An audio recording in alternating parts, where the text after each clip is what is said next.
It's like you're playing a video game and you're controlling an excavator in Germany, a physical excavator in Germany, and you're sitting at a console in Las Vegas, Nevada. If they're within 8 feet of my vehicle, it stops. It won't let me do a thing. It automatically locks the controls. So now I can't potentially kill or hurt somebody, even if they're in my blind spot where I can't see.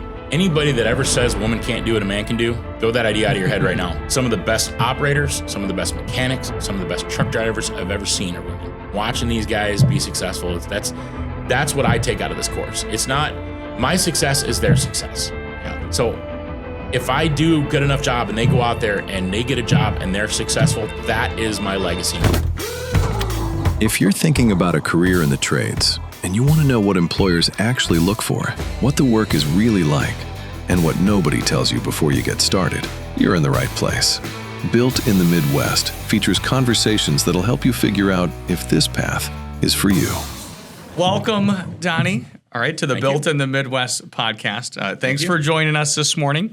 Now, let's start with your role at the school. But our listeners are people from around the world that are looking into these different trades, that want to know more information about the trades. But tell me about your role and what you do at the school. So I'm the lead heavy equipment instructor for North Country Heavy Equipment School. I have I took over that lead position probably about a year ago, I think. And I kind of lead the day-to-day operations, making sure that the students are where they need to be, making sure that the instructors are where they need to be, making sure that they have all the tools and material and equipment and everything that they need ready to go so that we can. Yeah, absolutely. So you got to ramrod the whole program kind of from start to finish. Now, there's some big changes going on in the industry. There's some big changes going on in the school. I kind of want to dive into the ConExpo. Because you got to go to it and I didn't. All right, so we went 3 years ago. Well, I did. I know you're not going to let me live that down either. You know? So I'm a little jealous. I ended up having a baby. So that's why. Yeah, but that's talk to me about the expo. And for people that don't know what the ConExpo is, talk about this the enormous size of this thing. So ConExpo, I don't think I really fully understood the scope of the size of that event until I got there. It's held in Las Vegas every 3 years. It is the largest heavy equipment show in North America, second largest in the world. This year they had 2,200 vendors. It covered, I want to say, 5 different buildings that were part of their convention center and 4 outlying parking lots.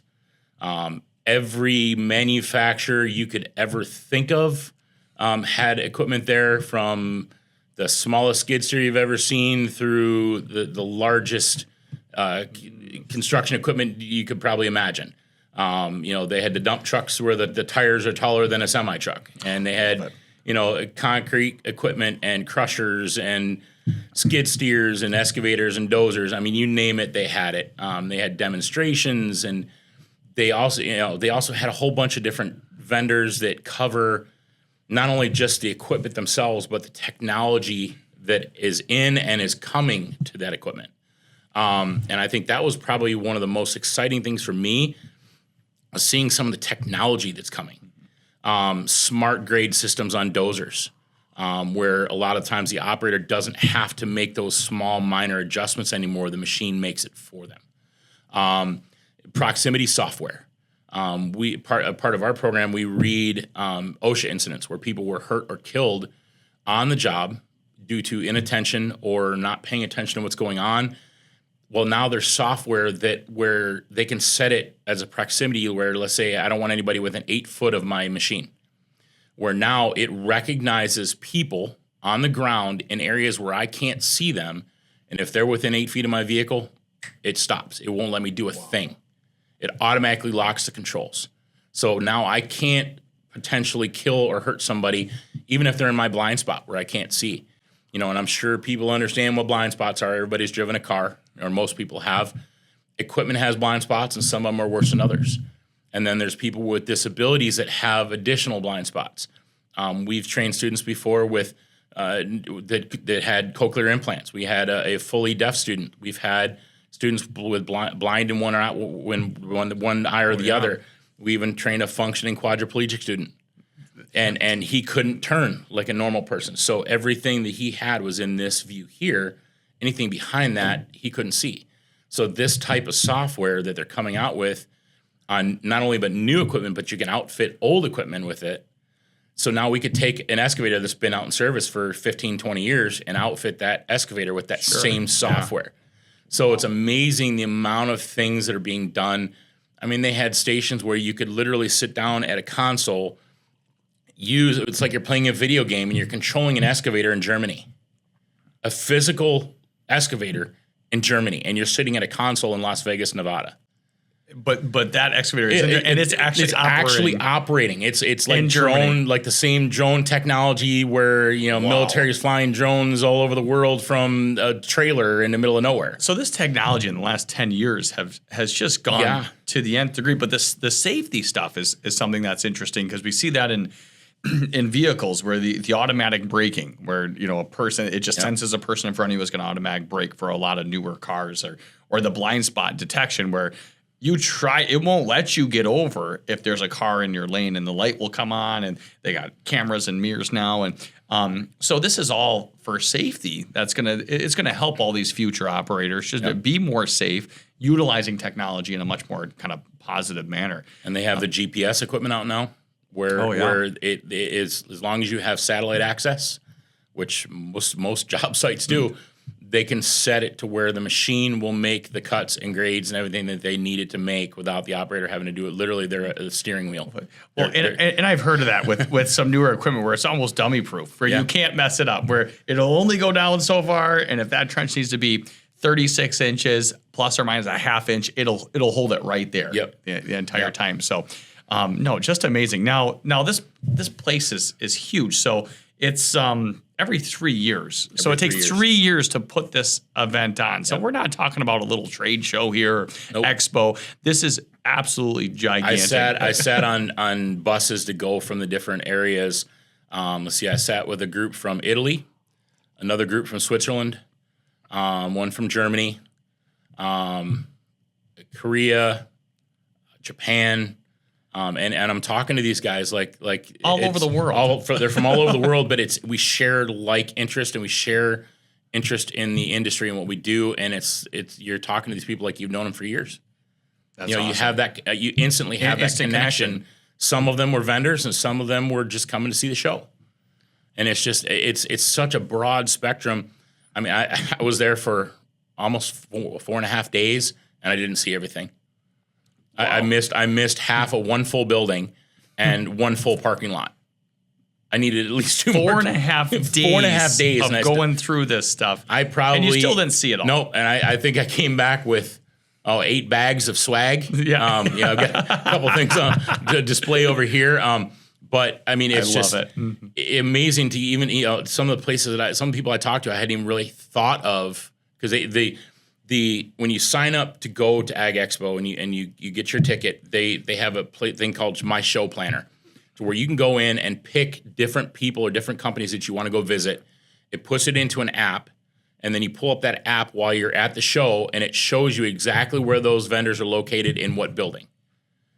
So you can kind of plan your route. So you can plan your route. So I made sure that I hit all the ones that I wanted to hit. But then while I'm walking around going, hey, I want to look at that. That looks really cool. That looks cool. I want to go look at that. And then I start talking to those people like, okay, I see the benefit in that when what I'm doing now. Some simulator software and safety systems. We talked about spill kits and stuff like that. And there was one pig is the name of the vendor. Yep. They're one of the foremost safety companies for spill kits. That's for Haswapper. Haswapper, right? I've heard of them. Okay. So they can build any kind of kit. So and they had a lot of that stuff on display, and I didn't even know they were there, because 2,200 vendors. Try to go through 2,200 vendors and figure all that out. You can't. So you just literally walk through these buildings, and go, oh hey, I want to go look at that. Oh hey, I want to go look at that. It's like that whole thing with you're on something squirrel. That's exactly what it is.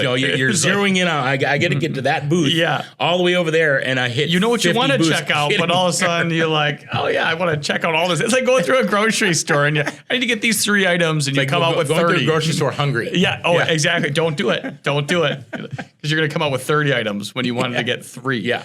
So that's it's so interesting. And so something I'm interested in is why do you think that's important to go to stuff like this in relation to kind of what you do, and relation to maybe other people that are interested in the trades, and how an event like this kind of maybe changed your look on heavy equipment? So I think, I've been doing this for a while, and I've always been on older gear, and it's fun. I mean, we're big kids with big toys, right? Yep. Big toys that hurt or kill you in a matter of seconds, but pretty quick. But to be able to get out there and see the technology that's coming and stuff that I wasn't even aware was even being thought of. The younger generation we have now, they want to see that stuff. Mm-hmm. So even if I don't have that stuff here, I can say, okay, this is what I'm training you on. Okay, now let me show you a video. Let me show you a website for some information of stuff that's coming. Stuff that's going to be on equipment that you may come into contact with when you hit the industry. And now they get a chance to see, okay, this is what I learned on. I know the concepts of how to run this. Well, now all I have to learn is that new piece of gear, that new tilt rotator head, that new GPS system, that whatever. So they're expanding on what they've learned here. So now I take the knowledge of, trust me, if I had millions and millions of dollars, I would have come home with a lot more things from that show. Yeah. I'll take one of this, one of that. Right. But what I did come back with was a wealth of knowledge of things that are going to be industry standard down the road. And I can train on those now. I can say, okay, this is what we're on now, but this is what you're probably going to see in addition to this. Absolutely. So it opens that window of, okay, now I can connect some of the younger students to stuff that they're going to really want to see, that it's going to be a whole lot of fun when they get out there. Like these tilt rotator heads for excavators. Oh, they're amazing. They're amazing. And the quick attachments that you have all these different things, and literally you never need to get outside the cab. Yeah. So it just changes the way you excavate. Yep. And those tilt rotating systems, and those are very common over in Europe from what I've heard. And so they're slowly making their way to the United States, but they're coming more and more common around here. But now being able to teach that and articulate that to students that are interested, because they're gonna see that stuff in reels and videos and different things, and so being able to talk about it is gonna be huge. Now, did you see anything on NCCER when you were out there? I didn't see anything on NCCER at the show, but I did talk to a lot of individuals that are fully aware of NCCER. Okay. And they, for one reason or another, didn't go that route, but they are, when somebody comes in with those credentials, they already recognize that they're coming in from a program that trains them to a higher standard and trains them to a higher level. And we're finding even companies of individuals that have gone to apply for a job somewhere, they call me the next day, okay, talk to me about their NCCER credentials. We don't train NCCER, but I see they are NCCER certified. Yeah. What's their NCCER number so I can look them up? And I can, having the access that I have as an instructor, I can look in there and say, yes, they have this, this, and this. We weren't able to certify them on this, this, and this, but their module is done for this. So all they need is the on-the-job stuff. Oh, easy. Okay, I can do that, right? And I think it's probably going to open up some more doors for NCCER down the road too. But we've been partnered now with a major company that does NCCER apprenticeships. Yeah. So, and they even said when they came out to talk to us, if they're coming from you guys and you're training NCCER, instead of starting off at the lowest level like all these other people are coming into the apprenticeships, they're already going to start off at a higher level. Some of the individuals may only be here for a month and a half, but they're almost a year into the apprenticeship from what they've learned here. Just because they have such a strong foundation. Because they have a strong foundation coming from here that they can build off of there, and it's a seamless transition.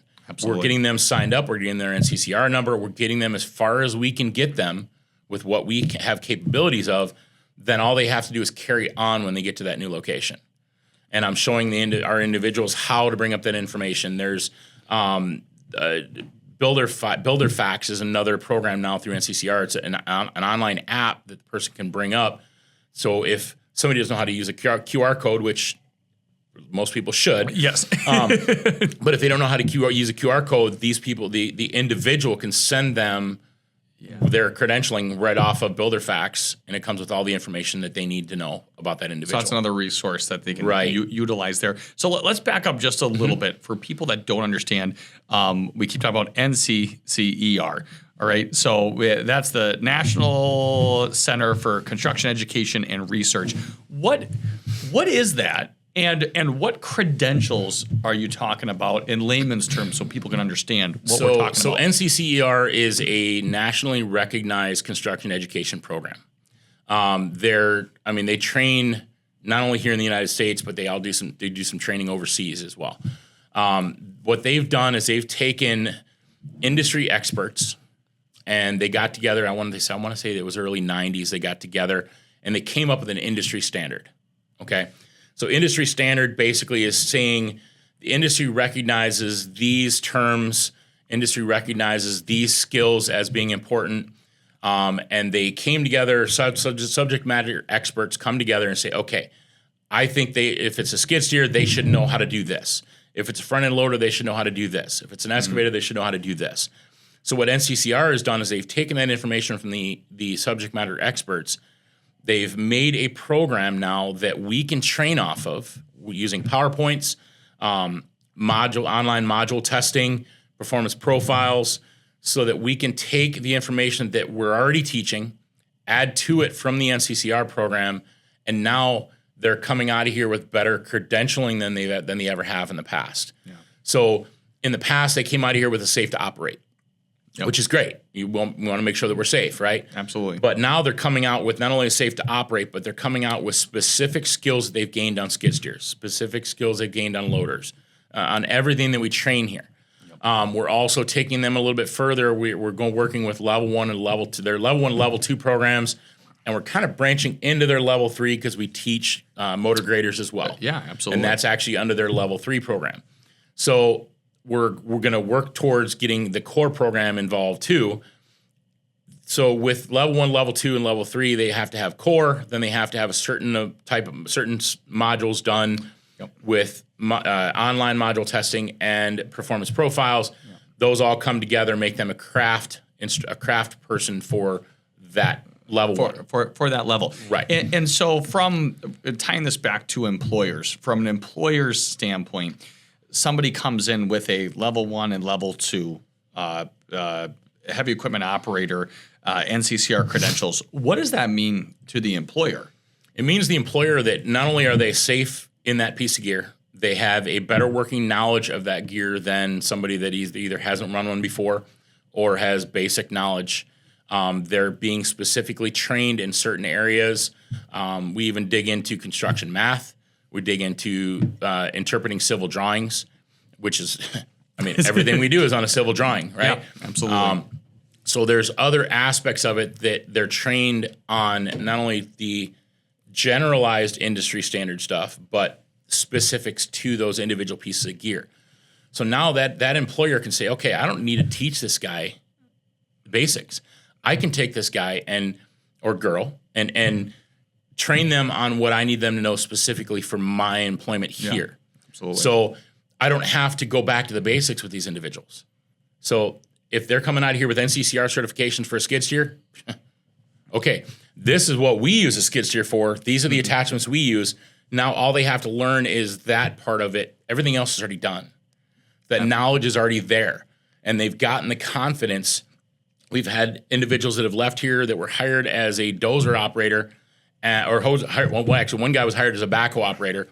6 months in, his employer came to him and said, look, I know I hired you as a backhoe operator. My dozer guy is out sick today. I need dozer work done today. Hand me the keys. Let's go. The employer already knows that he's not going to be great at it.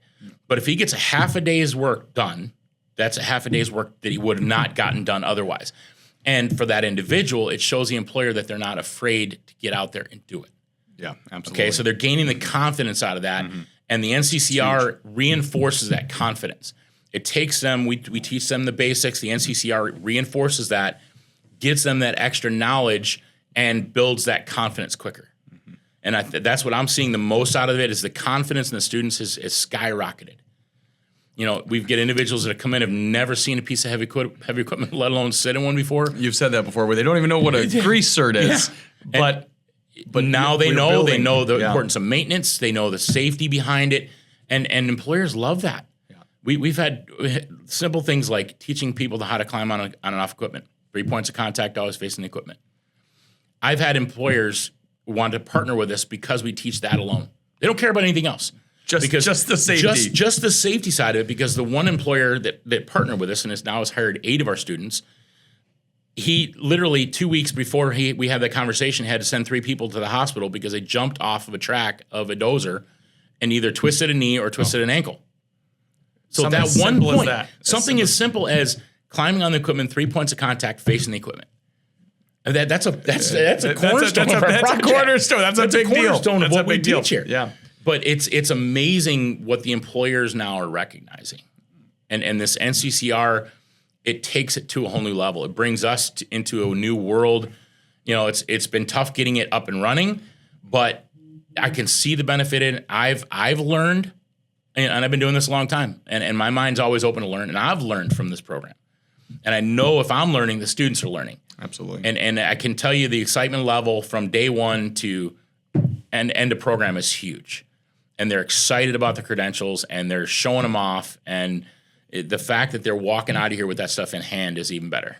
It's huge. You know, so something I think about, and I always tell students, you know, getting your CDL is really the ticket to getting into the trucking industry, the transportation industry.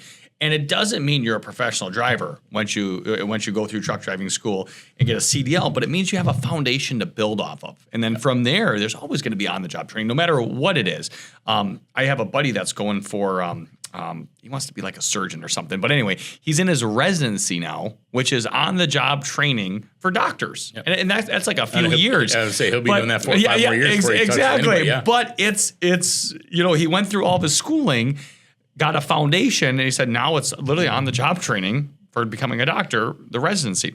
But would I be accurate in saying like these NCCER credentials are similar to like a CDL? CDL is the ticket to get you into the industry. These NCCER credentials, it doesn't make you a professional operator, but it gives you a foundation to build off of and to work off of, which is huge. That's exactly what it is. It's a stronger foundation. Yeah. You know, we've already been giving them the foundation, but we're making that foundation stronger.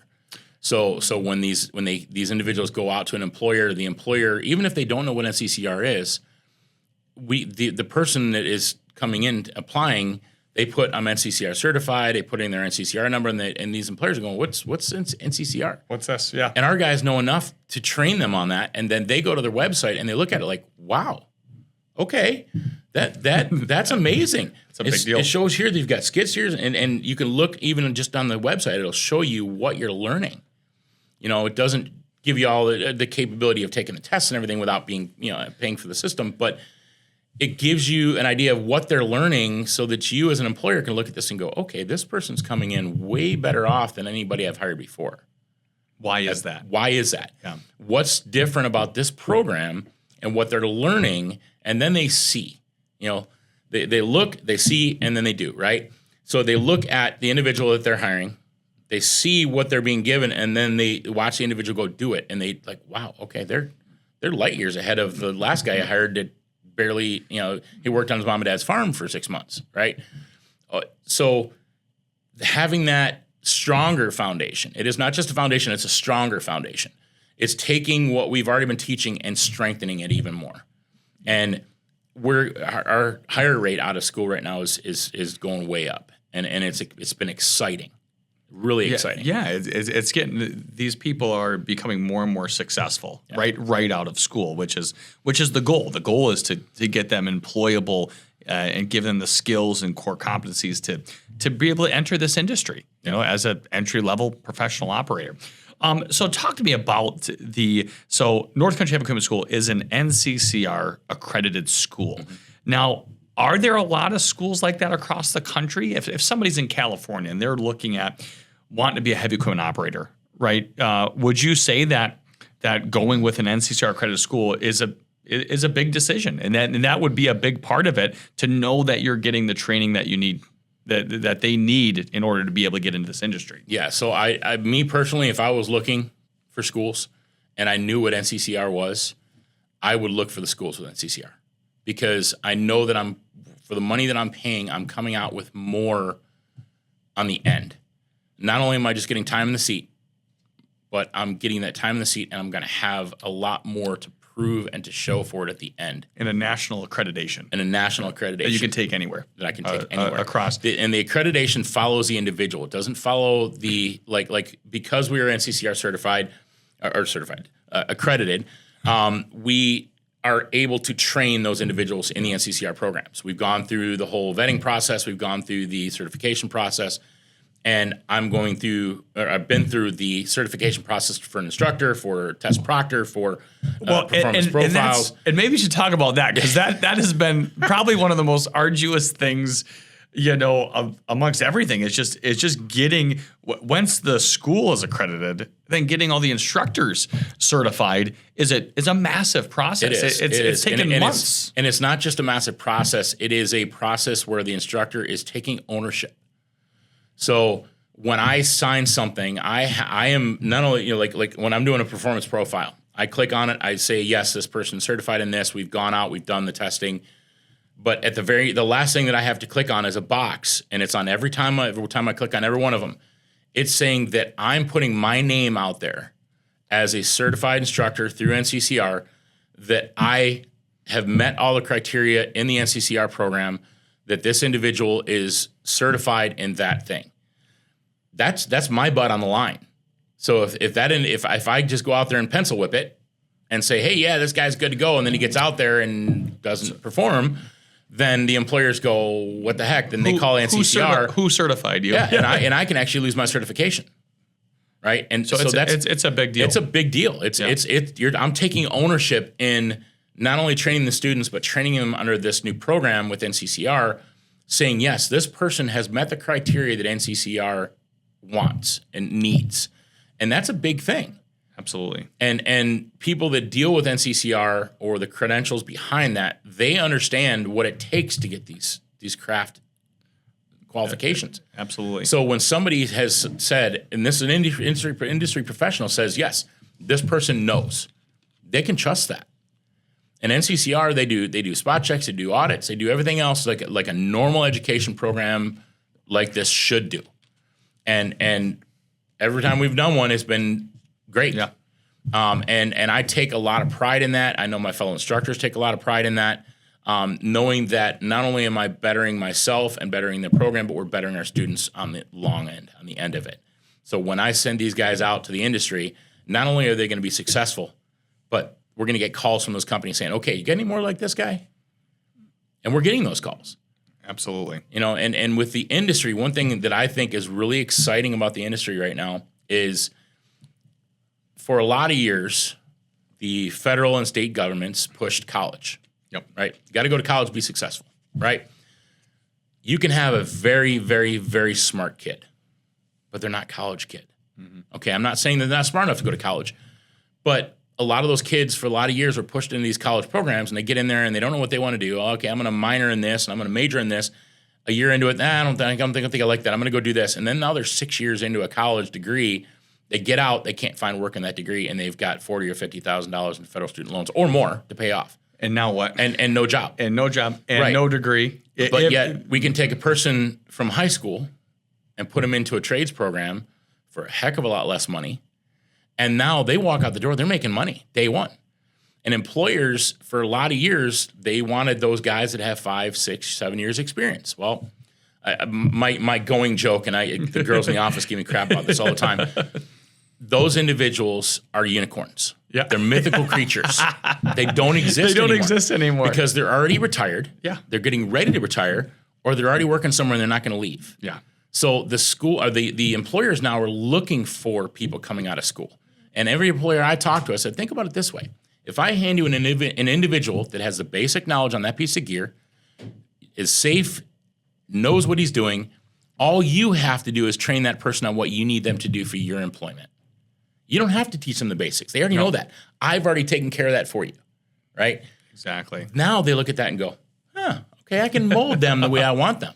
Yeah. So most of these guys that are getting hired, they're going to be there for the long haul, because now they've taken an individual that already has the knowledge and they're bettering that, and they're giving them specifics for what they need.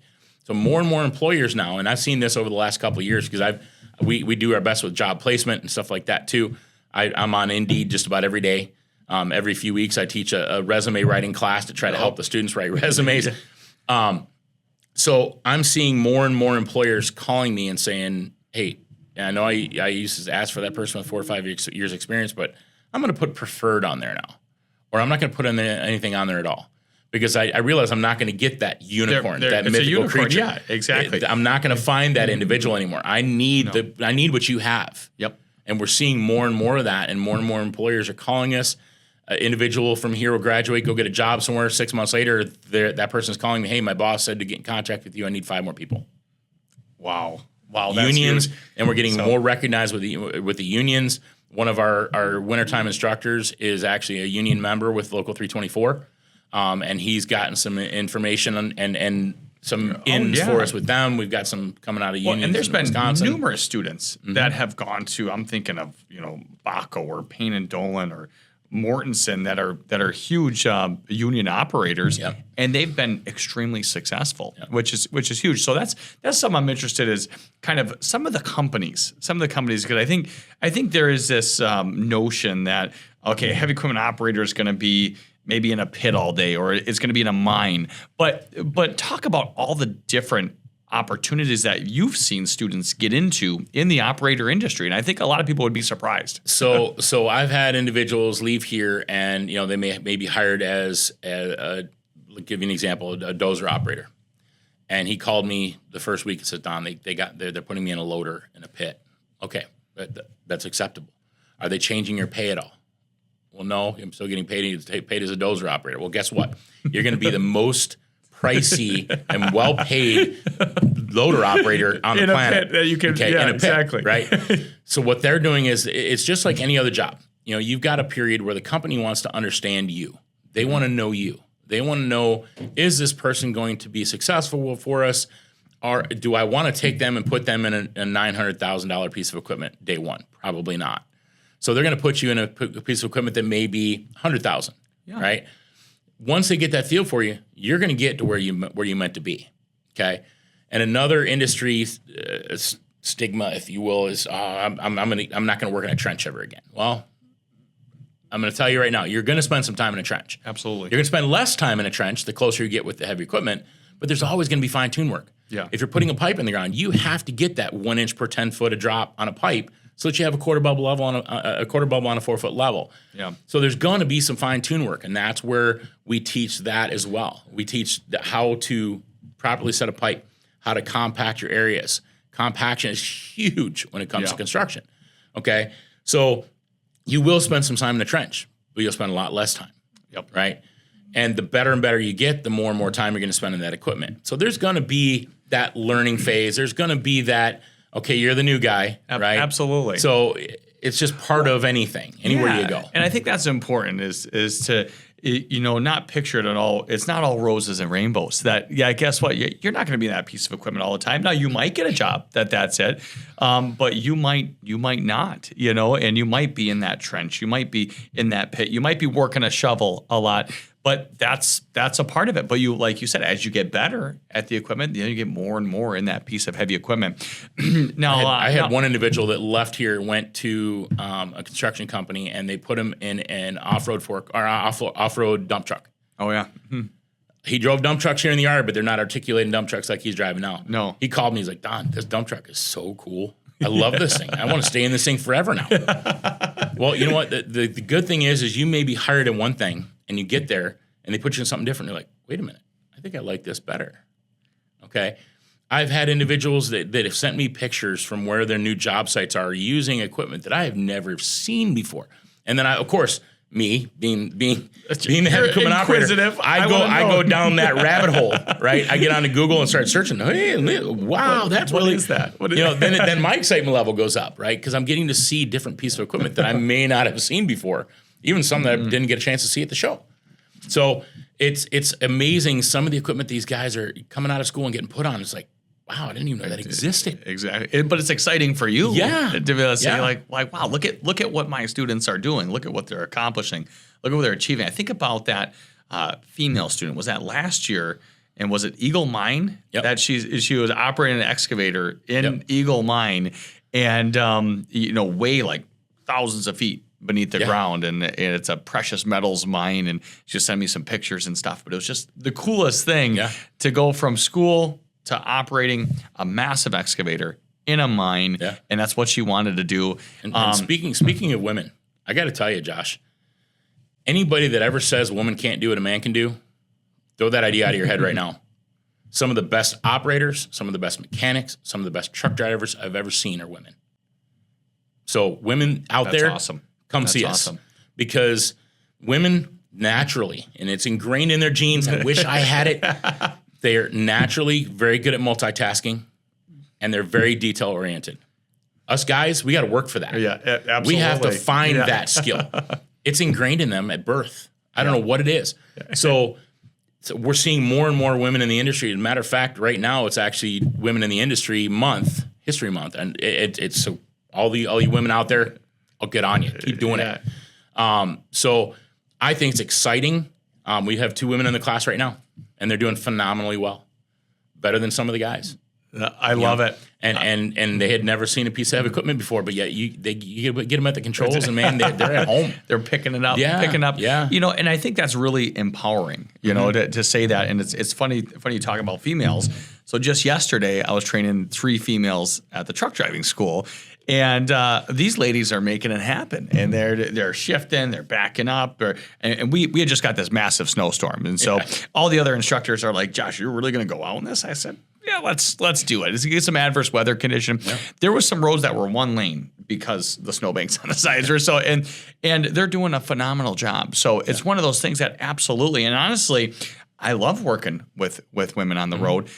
They seem to be a lot more receptive, right? And they don't have this macho thing going on. Sometimes you get guys and it's like, no, I'm not going to listen to you because but females are a lot more receptive. They're willing to take direction and willing to listen and learn. And so I definitely agree with you there where I think just because it is a male-dominated industry doesn't mean that females can't be very successful in this industry. So I'm going through an NCCER class right now, and I want to say we have 35 people in my class, and I want to say that at least half of them are women. Wow. And the fact that you see that, and I'm seeing that shift, and I love it. I absolutely love it. Because they can do the same thing guys can do. Absolutely. And I think it's amazing. I really do. Well, and you're talking about some other trades that that they can do very well in as well, but really all the trades, whether it's mechanic. So one of the ladies that I was training yesterday, she is a diesel mechanic. Yeah. That's what she does, and she wants to go from working on the equipment and trucks, and now she wants to drive them, right? Which is actually really common when you look at a lot of people that have done diesel tech for 20, 30 years, and they want to change careers. Well, a lot of them want to, or operating heavy equipment, the same thing. They've worked on this stuff for so many years, and now it's like, okay, I want to hop in the driver's seat. And that's going to make them better all the way around. Because not only are they going to know how to operate the equipment, but they can fix it. Oh yeah, no, absolutely. Well, and it's no different. So I'm curious what your thoughts are. So we work with a lot of employers that like to have their heavy equipment guys with the CDL, and some that don't need their CDL. What are your thoughts on that? To people looking at this industry, is that very valuable to them getting a job? Because we get that question quite often. So I would say absolutely yes, and for a few different reasons. One, if you're on a job site, and I've been on job sites before where the boss says, okay, hey, I know you're an operator, but I need you to grab that dump truck, and you got your Class A CDL. I need you to grab that dump truck and that excavator and that lowboy. Here's your blueprints. Go out and do the job. And I can send one guy, right? Where if I don't have that CDL operator, that CDL holder, I now have to send at least 2 guys. Yep. I got a truck driver. He's going to drive the truck, get the guy where he needs to go. Then he's going to operate. The other guy may just be sitting there waiting for him. So you're paying for this guy to sit in a truck. Now the truck driver loves it because he's just sitting there, but it's the employers don't, because that's more money spent, right? And some people will be found that they start doing that and they decide they like truck driving better. And there's nothing wrong with that. No. But now you have the availability of, you can haul anything. You can haul that dry box. You can haul the flatbed. You can haul the heavy equipment. And there's a lot of money in heavy equipment hauling and oversized loads. There's a lot more to it You know, it's definitely a different world when it comes to CDL holders, but there's a lot of money in it. Absolutely. So maybe they decide, okay, you know what? I think I want to shift over to the truck driving side. Well, now you have that opportunity. So you're going to be more marketable in both industries having both of those. So we're seeing more and more companies that want you to have it. Yep. Because of the fact where, as an employer, I can take one guy and grab that truck, that excavator, that trailer, and go, right? Instead of, okay, I'm going to have you haul the equipment out there and you work. Yep. Okay. Yep, well, absolutely. So it makes you that much more versatile out there as well. And I think about it, I just talked to a road commission director or manager, and he had talked about that, where a lot of his guys, all of his guys, have to have CDLs, but the driving part in the summertime is a small part because they do a lot of road work. They do a lot of grading. They do a lot of dozing. They do a lot of front end loader work. And then in the wintertime, they do a lot of plowing and different things. So it kind of goes, for him, they go hand in hand. You got to know how to operate all this equipment, but you got to have your CDL to drive all this, all the trucks and tractor trailers and different things, which is a huge part of it. And then I think of other places like the mines, where even the off-road dump trucks, they don't care about a CDL. And they're not required to. Yeah, because they're on their own property. But if they leave that property now, they go on a public road. They have to have that CDL. They got to have it. They got to have it. Yeah, legally. They have to have it. NCCER rules. You got to have that, right? Yeah, I'll be darned. So we're seeing more and more companies wanting people to have it, and it's mostly it's a business decision. You know, think about it from an employer's standpoint. If I have more people that are qualified to do all those things, I can have less people to do the jobs that I need to get done. So I can bid on more jobs because I don't have to have a separate trucking company come in and haul this stuff in. I already have the equipment. I don't have the trucks and trailers. I don't have the CDL drivers to do that. Now I got to hire a separate company to come in, and now that's a chunk out of my money that I bid, right? So I can take an individual that I already have and send them out to do the work and haul it out there. And most of the heavy equipment out there, you got to haul it somewhere. Yeah, you know, absolutely. You're not going to be able to just drive it down the road. You're not going to drive it down the road. Some things like front end loaders, backhoes, graders. Sometimes, but just relatively short distances, right? Yeah. So, so if your job site's within a mile, you probably if it's drivable and can legally, you'll probably drive it there. But if it's an hour away, unless you want a backache for a week, you ain't gonna drive that backhoe an hour down the road. No. So something that I think is unique to where we live is the forestry industry. Mm-hmm. You know, and in the upper Midwest that's one of the biggest industries. Up here is logging, forestry. Talk about that from an operating side. I'm talking processors, forwarders, log trucks, grapples. You know, is what you do. Does that help set people up for success for that industry too? Yes. So one of the pieces of gear that we teach on, we actually have a Peterbilt log truck with a Serco log loader, and we train students on that as well. So they get a chance to see the boom knuckle crane and how that works. And it transitions to a lot of different types of heavy equipment too. The style of how it works. It may not be the exact same controls, but they can go from our log loader to a forwarder. Yeah. You know, after 5-10 minutes in the cab, figure out how the controls are set, they can run it. They understand the concept of how to drive a piece of heavy equipment. Now it's just taking maybe 2 or 3 things, making it into one, and that's what they do. So some minor changes here or there, but the premise, the general idea is the same. Right. You know, so I think that's important to talk about, where and you kind of already alluded to it, where you have all these students that get into operating different things that you didn't teach them at the school. Mm-hmm. How did they do that? They've taken the basic knowledge and the safety that we teach them here, and now they already have that. Now they're going out and they're learning the new attachments. They already know how to run a skid steer or a compact track loader. Well, now I'm going to throw a grapple on there. Or I'm going to throw and they do have grapples too. Oh, yeah. Like a full-on like log truck type setup grapples. They have stump grinders. So it's just a matter of integrating a couple extra thumb controls on the sticks that they already know how to run. Yep. Right? So they already know how to run the basic piece of gear. Now all they got to learn is the attachment. Mm-hmm. Right? And I'll tell you, we don't have enough money or time to teach every single attachment that you can buy for a skid steer. No, but I think that's the idea there, though, is they have a foundation where you know what, you can hop into all these different pieces of equipment because you've seen it. And so, which I'm just thinking out loud here, but talking about the SE and ISO controls, deer and cat, and how once you get out into the industry, how you don't know what you're going to operate, but there is a few different types of controls out there. Talk about that a little bit. So our skid steer here has a push button. I can switch between ISO and cat controls. And we teach and train and test in both modes. On both types of controls. Modes, right. So it doesn't matter what brand skid steer they go to, a skid steer is a skid steer. Yeah. Now, do you ever get a student that just like me? I love my ISO controls. If you put me in cat controls, I've gotten better, but it's rough. If you ever get a student that says, no, I just want to stick with ISO. I get it all the time. I get it all the time, and I'm like, that's great.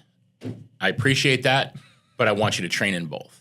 Because I don't want you to get to a job site and all they have is a skid steer with cat controls and you don't know how to run them. Yeah. Because you're going to go in and say, I don't know how to run the skid steer. They go, okay, here's a number 2 shovel. Go dig me a hole. And I'm going to put somebody else in that skid steer that can run it. You may not like it, right? But you can still run it. Yep. I'm an ISO guy. Yep. Me too. Me too. I know it's not scientific and I haven't done any like studies or anything like that. But what I found is people that are left-brained like ISO, and people that are right-brained like cat. Yep. Something with the compartmentalization. So if you don't understand skid steer controls, so ISO, all of your drive for the machine is on your left stick. So forward's forward, back is back, side to side you're turning. Your right stick, forward and back, is up and down on the boom, side to side is open and closed on the bucket. Well, you switch to cat pattern, forward is forward on both controls, backwards is backwards on both controls, and turning is like driving a tank. Yeah. Right.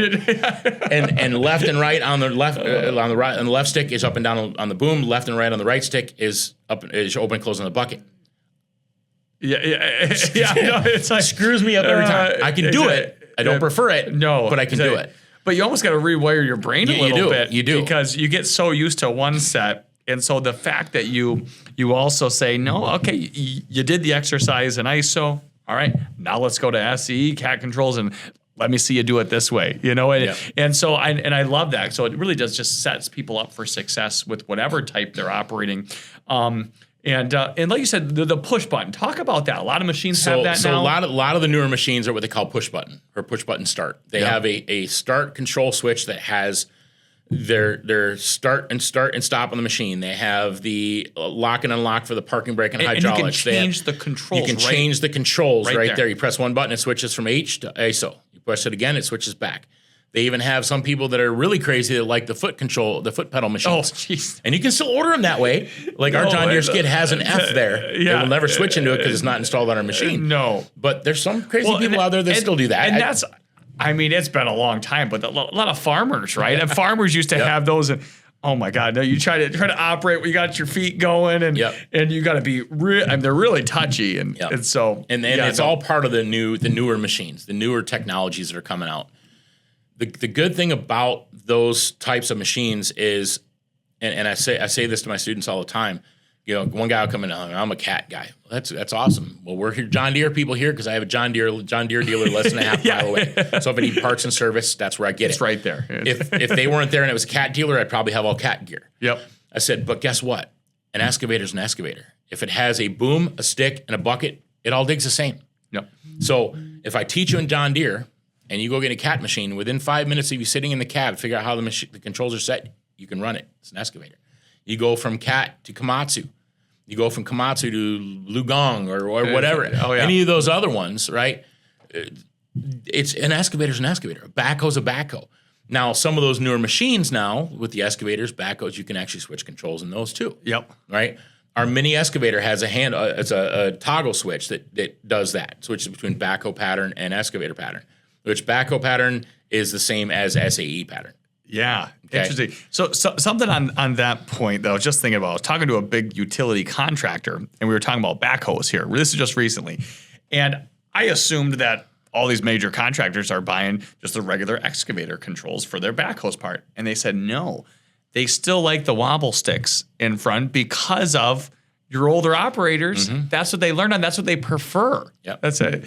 Is that something you teach as well? Yeah. So we have the option of teaching both wobble sticks and joystick. Okay. For our backhoe. Yeah. We do have availability of two backhoes. So if a person wants to learn the joysticks, we can put them in the joystick machine. But Perfect. The great thing about it is it's the same thing, same controls. It's As just the excavator. instead of being here, it's here. Yeah. Okay. So having an understanding how the patterns work is all it is. It's not the machine. The machine doesn't change. What changes is the control patterns to make the machine do what you want it to do. And it's literally only two controls that are different. It's your in and out on your stick or up and down on your boom. That's the only two that change.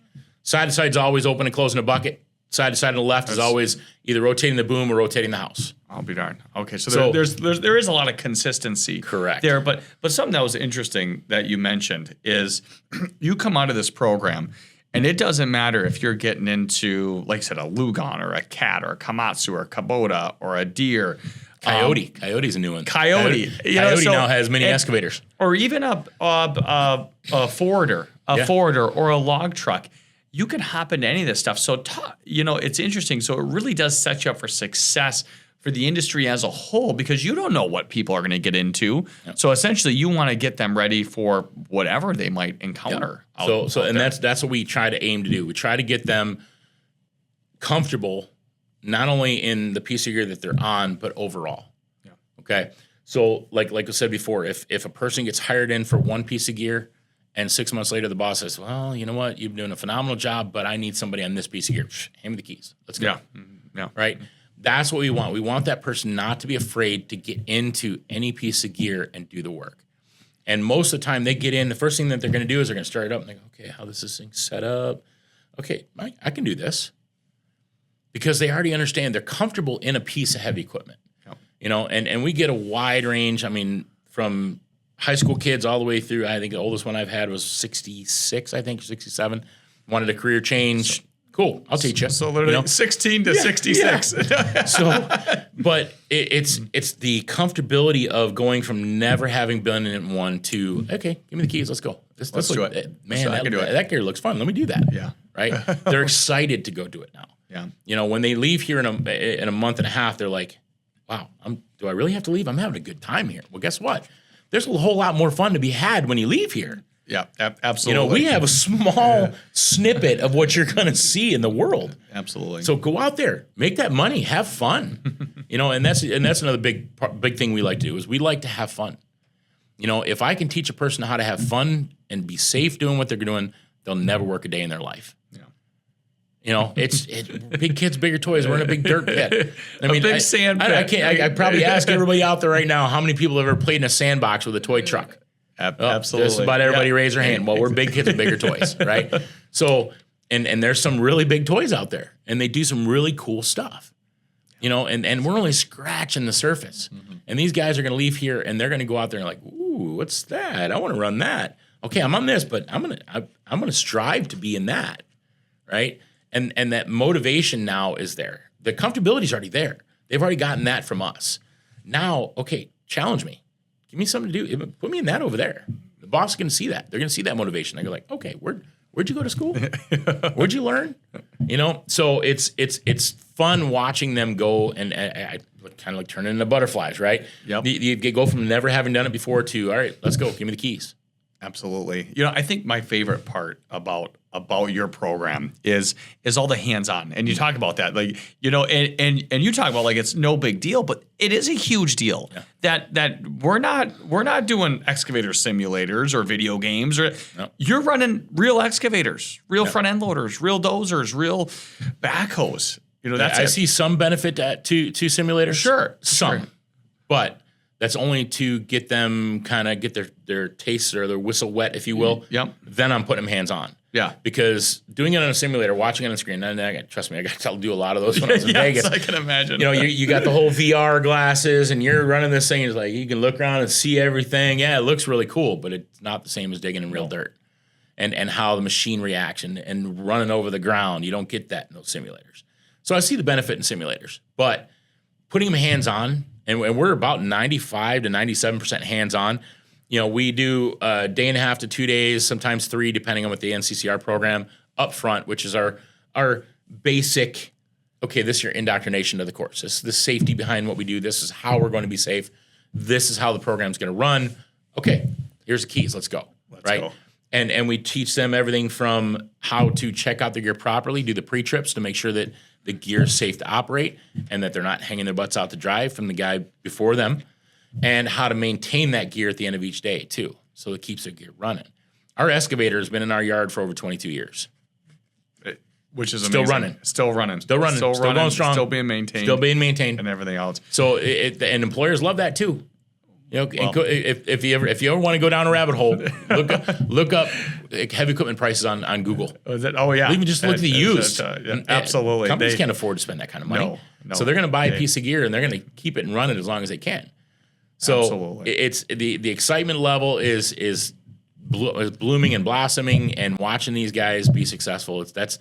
That's what I take out of this course. It's not my success is their success. Yeah. So if I do a good enough job and they go out there and they get a job and they're successful, that is my legacy. That is what I've done. That's where I get to be proud of what I've done. Yeah. Right? Watching them be successful. Absolutely. It's not how much money I make. It's because, trust me, I'd love to make a little more money. By the way, of course. Let's talk about that Don't we all? Yeah. But it's not all that. And I've been in a lot of other different jobs, and this has been one of the most rewarding because I can watch people be successful. Absolutely. I can mold somebody and watch them be successful, and watch the excitement in their eyes when they call me or text me later on or send me a message on Facebook. This is what I'm doing. And I can see the excitement level, and that brings my excitement level back up. So that's what I love about our program and heavy equipment in general.